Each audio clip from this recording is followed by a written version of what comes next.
जय हिंद बच्चों, स्वागत है अपने इस यूट्यूब चैनल में। बच्चों, आज के इस वीडियो में आप लोगों को कक्षा 12 के विद्यार्थियों के लिए समाजशास्त्र का मॉडल पेपर लेकर आए हैं, जो 2024 में ऐसे ही पेपर आएगा। तो 2024 बोर्ड एग्जाम के लिए कक्षा 12 समाजशास्त्र का बच्चों NCERT रहेगा और सभी बोर्ड के स्टूडेंट्स के लिए मोस्ट इंपॉर्टेंट रहेगा। पूर्णांक आपका जो है 100 नंबर का मिलेगा और उसके बाद में समय आपको कितना मिलेगा दोस्तों? 3 घंटे 15 मिनट का समय मिलेगा। और निर्देश में क्या रहेगा बच्चों? प्रारंभ के 15 मिनट परीक्षार्थियों को प्रश्न पत्र पढ़ने के लिए निर्धारित किया जाएगा। सभी प्रश्न अनिवार्य रहेगा, ठीक है। सबसे पहले आप लोग बहुविकल्पी आपको देखने को मिलेगा, उसके बाद में अतलगुत्तरी। बहुविकल्पी एक एक नंबर का रहेगा और उसके बाद अतलगुत्तरी रहेगा, उसके बाद में जो है लघुत्तरी रहेगा, फिर उसके बाद में दीर्घोत्तरी प्रश्न रहेंगे। तो चलिए देखो किस प्रकार से क्वेश्चन आएंगे बच्चों, उसको जो है हम लोग हल करेंगे। तो आइए देखते हैं। पहला बहुविकल्पी प्रश्न बच्चे आपके सामने दिया गया है कि व्यक्तिगत सामाजिक पहचान में कौन शामिल नहीं है। व्यक्तिगत सामाजिक पहचान में कौन शामिल नहीं है? गर्व, तनाव, आत्मविश्वास, प्रशंसा। तो बच्चों यहाँ सही जवाब क्या हो जाएगा? सही जवाब जो है डी हो जाएगा, प्रशंसा। ये जो है व्यक्तिगत सामाजिक पहचान में शामिल नहीं है। चलिए दूसरा क्वेश्चन देखेंगे कि जो है स्वतंत्र भारत की पहली जनगणना कब हुई थी? स्वतंत्र भारत की पहली जनगणना कब हुई थी? 1948, 55, 1961, 1951। सही जवाब बच्चों जो है बी हो जाएगा, 1951 में। देखो भारत में जनगणना कार्यकाल सबसे पहले कब शुरुआत हुआ? 1872 में, जब लॉर्ड मेयो का शासन था भारत में। जब लॉर्ड मेयो गवर्नर बनर जब आया था, गवर्नर जनरल बन के, तो उसी समय के 1872 में भारत में पहली जनगणना हुई थी। तो स्वतंत्र भारत की पहली जनगणना कब हुई थी? तो 1951 में। वैसे देखा जाए तो 1872 में जनगणना शुरू हुई थी। और जब लॉर्ड रिपन गवर्नर बन के आया, लॉर्ड रिपन गवर्नर जनरल बन के आया, तो उसने जो है 10 वर्ष बाद 10 वर्षों के अंतराल में जनगणना का कार्य शुरू किया था। किसने? लॉर्ड रिपन ने। लॉर्ड रिपन जो आया था गवर्नर जनरल बन के, तो जनगणना जो होती थी 10 वर्षों के बाद शुरू हो गई। ठीक है दोस्तों, चलिए अगला क्वेश्चन देखेंगे हम लोग। आज के युग में पीढ़ियों के मध्य संघर्ष का मुख्य कारण क्या है? आज के युग में जो है पीढ़ियों के मध्य संघर्ष का मुख्य कारण क्या है? विचारधारा, संस्कृतिकरण, आधुनिकीकरण, पश्चिमीकरण। सही जवाब जो है सी हो जाएगा, पश्चिमीकरण हो जाएगा। नेक्स्ट क्वेश्चन देखेंगे हम लोग। कितने वर्षों की आयु में व्यक्ति सामाजिक समूह का सदस्य हो सकता है? कितने वर्ष की आयु में व्यक्ति सामाजिक समूह का सदस्य हो सकता है? 18 वर्ष, 21 वर्ष, 28 वर्ष, 25 वर्ष। तो बच्चों सही जवाब क्या हो जाएगा? सही जवाब हो जाएगा यहाँ ए, 18 वर्ष। माल्थस ने जनसंख्या सिद्धांत के कितने उपाय बताए हैं? 2, 3, 4, 5। माल्थस ने जो है जनसंख्या नियंत्रण के कितने उपाय बताए हैं दोस्तों, आपको बताना है। तो सही जवाब बच्चों क्या हो जाएगा? यहाँ 2 हो जाएगा। ठीक है, माल्थस ने जनसंख्या नियंत्रण के कितने उपाय बताए हैं? 2 उपाय बताए हैं। अगला क्वेश्चन देखेंगे हम लोग जो है, नेक्स्ट क्वेश्चन देखेंगे हम लोग। किस वैज्ञानिक ने प्रवासी मजदूरों को जो है घुमक्कड़ मजदूर कहा? किस वैज्ञानिक ने प्रवासी मजदूरों को जो है घुमक्कड़ मजदूर कहा? Robert Brown, Louis Ray, John Beman, James Mill. James Mill. तो यहाँ सही जवाब क्या हो जाएगा बच्चों? John Beman. सही जवाब जो है सी हो जाएगा। किस वैज्ञानिक ने प्रवासी मजदूरों को घुमक्कड़ मजदूर कहा? तो जॉन बेमन। अगला क्वेश्चन है, शोध के दौरान घरेलू कार्य के अंतर्गत किसे शामिल किया जाता है? शोध के दौरान घरेलू कार्य के अंतर्गत किसे शामिल किया जाता है? 4 ऑप्शन आपके सामने दिए गए हैं, आपको जो है बताना है। सही जवाब क्या हो जाएगा? घरेलू उपकरणों में हुए परिवर्तन, कामकाज में होने वाले परिवर्तन, घरेलू कार्यों के विभाजन के का स्वरूप, उपयुक्त सभी। तो यहाँ सही जवाब जो है डी हो जाएगा। सही जवाब डी हो जाएगा बच्चों, उपरोक्त सही हो जाएगा। अगला क्वेश्चन देखेंगे, एम एन श्रीनिवास का पूरा नाम क्या है? एम एन श्रीनिवास का पूरा नाम बताना है आपको। तो दोस्तों सही जवाब क्या हो जाएगा? महेंद्र नाथ श्रीनिवासन, मैसूर नरसिंहाचार्य श्रीनिवासन। सही जवाब डी हो जाएगा यहाँ, मैसूर नरसिंहाचार्य श्रीनिवास निवास। एम एन श्रीनिवास का पूरा नाम है। सूचना का अधिकार अधिनियम जो है कब पारित हुआ था? क्वेश्चन नंबर 9 देखेंगे हम लोग। सूचना का अधिकार अधिनियम कब पारित हुआ था? 15 जून, 13 अक्टूबर 2005, 15 सितंबर 2000, 13 मार्च 2005। सही जवाब ए हो जाएगा बच्चों, 15 जून 2005 को सूचना का अधिकार अधिनियम कब पारित हुआ था? 15 जून 2005 को जो है पारित हुआ था। अगला क्वेश्चन देखेंगे बहुविकल्पी का लास्ट क्वेश्चन। किस आंदोलन ने भारतीय अर्थव्यवस्था के प्रति निष्ठा को मजबूत किया? चिपको आंदोलन, स्वदेशी आंदोलन, व्यावसायिक आंदोलन, भारत छोड़ो आंदोलन। तो 10 का सही जवाब बच्चों जो है सी हो जाएगा, व्यवसायीकरण आंदोलन। चलिए दोस्तों, अगला क्वेश्चन देखेंगे हम लोग लघुत्तरी पर अति लघुत्तरी प्रश्न बच्चों, जो 3 अंक आपको मिल जाएंगे। चलो, पहला क्वेश्चन है कि भारत में संप्रदायों को किसने जन्म दिया। भारत में संप्रदायों को जो है किसने जन्म दिया। तो चलिए आइए इसका उत्तर हम लोग देखेंगे। देखो, भारत में उपनिवेशवाद के नए, देखो बच्चों, अति लघुत्तरी नंबर जो 3 नंबर मिलेगा, तो हम लोग पहला अति लघुत्तरी प्रश्न देखेंगे कि भारत में संप्रदायों को जो है किसने जन्म दिया। तो आइए इसका उत्तर देखेंगे हम लोग। देखो, भारत में उपनिवेशवाद ने नए वर्ग एवं संप्रदायों को जो है जन्म दिया, जिसके परिणाम स्वरूप भारतीय समाज में विभिन्नताएं देखने को मिलती है। इसी के साथ ही जो है भारतीय राष्ट्रवाद ने भी उपनिवेशवाद के अंतर्गत आकार लिया था। ठीक है, चलिए अगला क्वेश्चन देखेंगे। ब्रिटिश उपनिवेशवाद में जंगलों को नियंत्रित करने के लिए क्या किया गया। ब्रिटिश उपनिवेशवाद में जंगलों को नियंत्रित करने के लिए क्या क्या किया गया। तो इसका उत्तर देखेंगे हम लोग।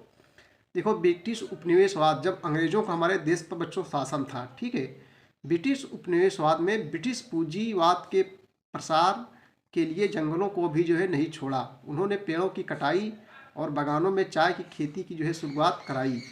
जंगल को नियंत्रित एवं प्रशासित करने के लिए अनेक कानून भी बनाए, जिसके कारण जो है जंगल पर आश्रित चरवाहों एवं ग्रामीण लोगों के जीवन में परिवर्तन आए। चलिए अगला क्वेश्चन देखेंगे। औपनिवेशिक काल में समाज सुधारकों ने जो है किस प्रकार महिला शिक्षा पर बल दिया। नेक्स्ट क्वेश्चन देखेंगे। औपनिवेशिक काल में समाज सुधारकों ने किस प्रकार महिला शिक्षा पर जो है बल दिया। इसका उत्तर देखेंगे।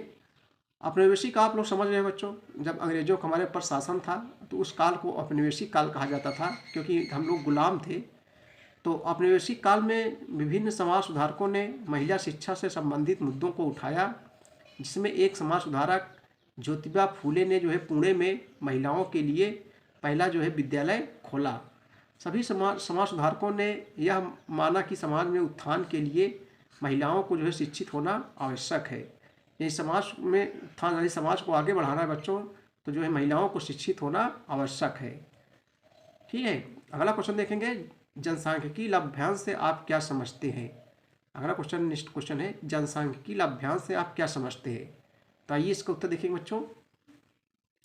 देखो, किसी देश की कार्यशील जनसंख्या का प्रसारित अनुपात आकारशील जनसंख्या से अधिक हो तो उसे जो है जनसांख्यिकी लाभांश कहते हैं। ठीक है, अकार्यशील, जो कार्यशील ना हो, अकार्यशील जनसंख्या से अधिक हो तो उसे जो है जनसांख्यिकी लाभांश कहते हैं। सामान्यतः जनसांख्यिकी लाभांश जनसंख्या में काम न करने वाले प्रसारित लोगों की तुलना में कार्यशील लोगों के अनुपात में वृद्धि के फलस्वरूप प्राप्त होता है। अगला क्वेश्चन देखेंगे। जनसंख्या नीति के क्या उद्देश्य हैं। जनसंख्या नीति के जो है क्या उद्देश्य है। तो जनसंख्या नीति का प्रमुख उद्देश्य सामाजिक आवश्यकताओं के अनुरूप लोगों में जागरूकता उत्पन्न कर जनसंख्या पर नियंत्रण प्राप्त करना तथा जन स्वास्थ्य के मानक स्तरों में सुधार करना, ये क्या कहलाता है बच्चों, जनसंख्या नीति कहलाता है। ठीक है, चलिए अगला क्वेश्चन देखेंगे हम लोग।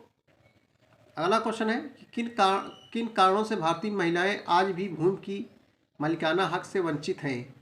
किन कारणों से भारतीय महिलाएं आज भी भूमि की मालिकाना हक से वंचित है। उत्तर देखेंगे। उत्तराधिकार के नियमों और पितृवंशी नातेदारी, पितृवंशी जिसमें पिता ही सर्वेसर्वा होता है, पितृवंशी नातेदारी व्यवस्था के कारण जो है भारत के अधिकांश भागों में महिलाएं जमीन के जो है मालिक नहीं होती हैं, जहां पिता ही सर्वेसर्वा होता है, पिता ही मुखिया होता है। ठीक है बच्चों। सहभागी लोकतंत्र क्या है। सहभागी लोकतंत्र क्या किसे कहते हैं। देखो, सहभागी लोकतंत्र एक ऐसी व्यवस्था है जिसमें महत्वपूर्ण निर्णय लेने के लिए किसी समूह या समुदाय के सभी सदस्य एक साथ भाग लेते हैं। सहभागी, तो उसे हम लोग क्या कहते हैं, सहभागी लोकतंत्र कहते हैं। लोकतंत्र किसे कहते हैं बच्चों।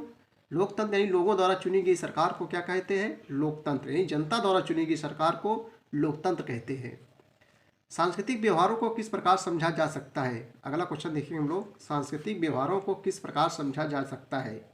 आइए बच्चों इसका उत्तर देखेंगे हम लोग। देखो, सांस्कृतिक व्यवहारों को सांस्कृतिकरण, आधुनिकीकरण, लौकिकीकरण एवं पश्चिमीकरण के रूप में समझा जा सकता है।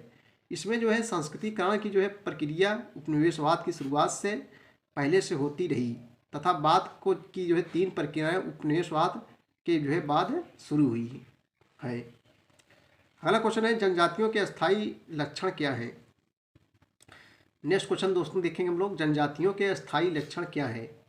तो जनजाति, जिसको भारतीय संविधान में एसटी के नाम से जाना जाता है दोस्तों, जनजातियाँ जो जंगलों वगैरह पहाड़ों में रहती हैं उसे जनजाति कहते हैं और भारतीय संविधान में एसटी के नाम से जाना जाता है। तो जनजातियों के अस्थायी लक्षण क्या है? तो जनजातियों के अस्थायी लक्षणों में क्षेत्र, भाषा, शारीरिक विशेषताएं और पारिस्थितिकी आवास को जो है शामिल किया जाता है। अगला क्वेश्चन देखेंगे अति लघु उत्तरीय दोस्तों, भारत के 73वें संविधान संशोधन के बारे में बताएं। तो वर्ष 1992 में 73वें संविधान संशोधन ने पंचायतों को संवैधानिक दर्जा प्रदान की थी और यह संशोधन इसलिए महत्वपूर्ण है क्योंकि इसने निर्वाचित निकायों में महिलाओं को जो है शामिल किया, जिससे उन्हें निर्णय लेने की शक्ति प्राप्त हुई। ठीक है, अब हम लोग अति लघु उत्तरीय प्रश्न देखेंगे। पहला लघु उत्तरीय प्रश्न जो देखो, लघु उत्तरीय बच्चों प्रश्न 6 अंकों का आपको मिलेगा। पहला लघु उत्तरीय प्रश्न हम लोग देखेंगे, शोध विषय में सार्वजनिक स्थानों के उपयोग का क्या महत्व है। शोध विषय में सार्वजनिक स्थानों के उपयोग का जो है क्या महत्व है। तो सार्वजनिक स्थान किसे कहते हैं? जो सब यूज करें। ठीक है, जैसे पंचायत बच्चों भवन हो गया, हाँ, ये क्या है? सार्वजनिक स्थान है जहाँ सब लोग ये यूज करें, मेला बाजार। ठीक है, तो शोध विषय में सार्वजनिक स्थानों को उपयोग का क्या महत्व है, तो ये इसका हम लोग उत्तर देखते हैं। जो है शोध विषय में सार्वजनिक स्थान के उपयोग का क्या महत्व है, आइए इसका उत्तर देखेंगे। देखो, सार्वजनिक स्थान या स्थल से आशय खुले मैदानों, सड़क के किनारे के स्थानों, पैदल पटरियों, आवासीय बस्तियों में खाली पड़े भूखंड, सार्वजनिक कार्यालयों के बाहर खाली स्थान तथा बस्तियों में स्थित पार्क इत्यादि से है। ये बच्चों क्या है? सार्वजनिक स्थान होते हैं, यहाँ कोई पाबंदी किसी की नहीं होती, किसी एक व्यक्ति का ये सब चीज़ें नहीं होता है। ठीक है बच्चों, तथा बस्तियों में स्थित पार्क इत्यादि से है। इससे संबंधित शोध में केंद्र बिंदु इनके उपयोग के विभिन्न तरीके से हो सकते हैं। उदाहरण के रूप में कुछ खाली स्थान पर अनेक प्रकार के व्यवसायों का जो है संचालन होता है, जिसमें छोटे बड़े उद्योग धंधों से लेकर औद्योगिक कार्य भी जो है शामिल होते हैं। सड़कों के किनारे सामान बेचने वाले खड़े होते हैं या वाहन खड़े किए जाते हैं। खाली दिखाई देने वाले स्थान भी विभिन्न कार्यों जैसे विवाह, धार्मिक समारोहों के लिए, सार्वजनिक बैठकों के लिए अथवा कूड़ा फेंकने हेतु प्रयोग में लाए जाते हैं। अन्य खाली स्थानों पर बेघरों के द्वारा जो है घर बना लिए जाते हैं। परियोजना कार्य के अंतर्गत हम इस बात का अध्ययन करते हैं कि इन स्थानों के प्रयोग के संबंध में कोई परिवर्तन हुआ है या नहीं, इसकी वजह से जो है कोई विवाद तो नहीं हुआ। इस प्रकार के शोध हेतु सर्वेक्षण, साक्षात्कार तथा प्रेक्षण आदि उपरोक्त तीनों पद्धतियों का प्रयोग किया जा सकता है। यह ज्ञात करने हेतु कि गत वर्षों में किसी विशेष स्थान को किन रूपों में प्रयोग में लाया गया है, इसके लिए ऐतिहासिक पद्धति का भी प्रयोग किया जा सकता है। अगला क्वेश्चन लघु उत्तरीय का क्वेश्चन रहेगा बच्चों 6 अंकों का। लघु उत्तरीय प्रश्न 6 अंकों का रहता है। तो अगला क्वेश्चन है, लोकतंत्र के प्रकार को स्पष्ट कीजिए। ये भी क्वेश्चन जो है मॉडल पेपर में लोकतंत्र के प्रकार को स्पष्ट करना है बच्चों। तो उत्तर लोकतंत्र के प्रकार हेड लाइन लेंगे कि सबसे पहले लोकतंत्र के प्रकार। तो लोकतंत्र के प्रमुख दो प्रकार निम्नलिखित हैं। नंबर 1 प्रत्यक्ष लोकतंत्र और दूसरा बच्चों अप्रत्यक्ष लोकतंत्र। ठीक है, जिसको परोक्ष लोकतंत्र भी कहते हैं। देखो, प्रत्यक्ष लोकतंत्र में सभी नागरिक सार्वजनिक निर्णयों में स्वयं भाग लेते हैं एवं कानून तथा नीतियों का निर्धारण करते हैं, और लेकिन यह पद्धति केवल वहीं व्यवहारिक है जहां लोगों की संख्या सीमित होती है। उदाहरण के लिए एक सामुदायिक संगठन या आदिवासी परिषद या फिर किसी श्रमिक संघ की स्थानीय इकाई, जहां सभी सदस्य एकत्र होकर विभिन्न मुद्दों पर चर्चा कर सकें एवं इन परिचर्चाओं के माध्यम से निर्णय ले सके। वर्तमान में स्विट्जरलैंड प्रत्यक्ष लोकतंत्र का सबसे बड़ा उदाहरण है। इस प्रकार के शासन में राज्य की इच्छा का जो है निर्माण करने वाली जनता द्वारा कार्यों का संपादन सार्वजनिक सभा में किया जाता है। राज्य के सभी नागरिक एक सभा में एकत्र होते हैं, वहां कानून बनाते हैं और शासन संबंधी समस्याओं का समाधान करते हैं। अगला दूसरा है बच्चों प्रतिनिधित्वक यानी परोक्ष लोकतंत्र यानी अप्रत्यक्ष लोकतंत्र। इसको कई नामों से जाना जाता है। परोक्ष लोकतंत्र को बच्चों अप्रत्यक्ष लोकतंत्र भी कहते हैं। चलिए हम लोग देखेंगे दूसरी हेडिंग, लोकतंत्र जिस शासन पद्धति में राज्य की नीतियों एवं विधि निर्माण का कार्य उसकी जनता के स्थान पर प्रतिनिधि करते हैं, उसे जो है अप्रत्यक्ष या प्रतिनिधि लोकतंत्र कहा जाता है। सैद्धांतिक रूप से राज्य की संपूर्ण शक्ति जनता में निहित होती है, किंतु वह परोक्ष रूप से ही उनका प्रयोग करती है। J.S. मिल के अनुसार प्रतिनिधात्मक लोकतंत्र वह होता है जिसमें संपूर्ण जनता अथवा उसका बहुसंख्यक भाग शासन की शक्ति का जो है प्रयोग अपने प्रतिनिधियों द्वारा जो है करता है, जिन्हें वह समय समय पर चुनता है। विश्व के अधिकांश देशों में प्रतिनिधात्मक लोकतंत्र ही वह प्रचलित है। भारत तथा ब्रिटेन आदि देशों में यही शासन प्रणाली विद्यमान है। ठीक है बच्चों, अपने भारत में भी और ब्रिटेन में भी। चलिए अगला क्वेश्चन देखेंगे हम लोग। उपनिवेशवाद के कारण जाति व्यवस्था में क्या क्या परिवर्तन आए? उपनिवेशवाद के कारण जाति व्यवस्था में क्या क्या परिवर्तन आए? आइए इसका उत्तर देखेंगे। औपनिवेशिक काल आप लोग समझ गए होंगे। औपनिवेशिक काल जब होता है बच्चों, जैसे किसी देश का एक देश गुलाम बनाया रहता है, वो औपनिवेशिक काल के अंतर्गत आता है। तो देखो, औपनिवेशिक काल के दौर में सभी प्रमुख सामाजिक संस्थाओं में और विशेष रूप से जाति व्यवस्था में प्रमुख परिवर्तन आया। ब्रिटिश प्रशासकों ने देश पर कुशलतापूर्वक शासन करना सीखने के उद्देश्य से जाति व्यवस्था की जटिलताओं को समझने की कोशिश की। नृजात वैज्ञानिकों ने, नृजात जो जातियों में विभिन्नता पाई जाती है, जो भिन्न भिन्न होते हैं, नृजात वैज्ञानिकों ने गहन अध्ययन पर जो है संरक्षण किए। जनगणना के अंतर्गत जाति के सामाजिक अधिक्रम के बारे में जानकारी एकत्र करने का प्रयत्न किया गया और विभिन्न जातियों के प्रतिनिधियों द्वारा जो है जनगणना आयुक्त के समक्ष सैकड़ों याचिकाएं भेजी गई, जिसमें उन्होंने सामाजिक क्रम में अपनी जाति को जो है अधिक ऊंचा स्थान देने की जो है मांग की थी। और औपनिवेशिक शासन द्वारा जो है भू राजस्व व्यवस्थाओं और तत्संबंधी प्रबंधों और कानूनों ने उच्च जातियों के रूढ़िगत जाति आधारित अधिकारों को जो है वैध मान्यता देने का कार्य किया। अब ये जातियाँ जो है सामंती वर्गों के बजाय आधुनिक अर्थों में भूस्वामी यानी जमीन की मालिक बन गई और जमीन की उपज पर जो है उनका दावा स्थापित हो गया। औपनिवेशिक काल के अंतिम दौर में प्रशासन ने पद दलित जातियों, जिन्हें जो है दलित वर्ग भी कहा जाता था, के कल्याण में विशेष रूप से रुचि ली और वर्ष 1935 में पारित भारत सरकार अधिनियम के अंतर्गत राज्य द्वारा जो है विशेष व्यवहार के लिए निर्धारित जातियों एवं जनजातियों की सूचियों एवं अनुसूचियों को वैध मान्यता प्रदान कर दी। इस प्रकार औपनिवेशिक काल में जाति व्यवस्था में अनेक आधारभूत परिवर्तन किए गए। देखो बच्चों, और भी है लघुत्तरीय प्रश्न, जैसे सामाजिक बहिष्कार से आप क्या समझते हैं। देखो ये क्वेश्चन जो है, सामाजिक बहिष्कार से आप क्या समझते हैं। सामाजिक बहिष्कार में क्या होता है, जिसको समाज से बहिष्कार कर दिया जाता है। ये क्वेश्चन अपने में लिख सकते हैं आप। सामाजिक बहिष्कार से क्या आप क्या समझते हैं, जिसे समाज को जो है समाज में घुलने मिलने नहीं दिया जाता है, यानी बच्चों समाज से एकदम बाहर कर दिया जाता है, वही सामाजिक बहिष्कार है। ठीक है, जो समाज में जिसमें घुलने मिलने नहीं देता है, समाज से एकदम बाहर कर दिया जाता है, इसी को सामाजिक बहिष्कार कहते हैं। जो दो दीर्घोत्तरीय प्रश्न होते हैं वो जो है 8 नंबर के होते हैं। जो दीर्घोत्तरीय प्रश्न होते हैं 8 नंबर के होते हैं। जैसे सामाजिक वर्ग की आधारभूत विशेषताओं का जो है वर्णन प्रस्तुत कीजिए। सामाजिक वर्ग की आधारभूत विशेषताओं का वर्णन प्रस्तुत कीजिए। आइए इसका उत्तर देखेंगे। जो 8 नंबर के बच्चों, जो अथवा करके दिया रहता है, इसमें एक करना पड़ता है, चाहे इसको कीजिए और चाहे इसको कीजिए। ठीक है, तो चलिए देखते हैं इसका उत्तर। सामाजिक वर्ग की आधारभूत विशेषता क्या है, व्याख्या कीजिए। जब जन्म के अतिरिक्त समाज किसी भी आधार पर विभिन्न समूहों में बढ़ जाते हैं तो इस प्रकार के समूहों को जो है सामाजिक वर्ग कहा जाता है। सामाजिक वर्ग को जो है भली भांति समझ लेने के पश्चात उसकी जो है आधारभूत विशेषताओं का उल्लेख निम्न प्रकार से किया जा सकता है। नंबर एक, सामाजिक वर्गों का निर्माण। प्रत्येक समाज में विभिन्न स्थिति रखने वाले वर्ग पाए जाते हैं। स्थितियों के बच्चों उतार चढ़ाव का क्रम निरंतर चलता रहता है और इसी से जो है विभिन्न वर्गों का निर्माण होता है। ठीक है बच्चों, एकदम ऊब ना लगे, एकदम मस्त में रहो, तभी मजा आएगा। नंबर 2, ऊंच नीच की भावना। एक वर्ग के व्यक्ति अपने को दूसरे वर्ग के व्यक्तियों से श्रेष्ठ अथवा हीन समझते हैं। उदाहरण के लिए पूंजीपति वर्ग अपने आप को दूसरे वर्गों से उच्च अथवा श्रेष्ठ समझते हैं। नंबर 3, परस्पर निर्भरता। समाज में सभी वर्ग आपस में जुड़े होते हैं और एक दूसरे पर जो है परस्पर निर्भर होते हैं। ये पूर्णतः स्वतंत्र नहीं होते, वरन सामाजिक व्यवस्था को चलाने के लिए विभिन्न वर्ग आपस में सहयोग करते हैं। वर्ग चेतना से अभिप्राय यह है कि प्रत्येक वर्ग इस बात के संबंध में सचेत होता है कि उसके वर्ग की सामाजिक प्रतिष्ठा दूसरे वर्गों की सामाजिक प्रतिष्ठा की तुलना में कैसी है। यह भावना वर्ग के सदस्यों का जो है व्यवहार निश्चित करती है।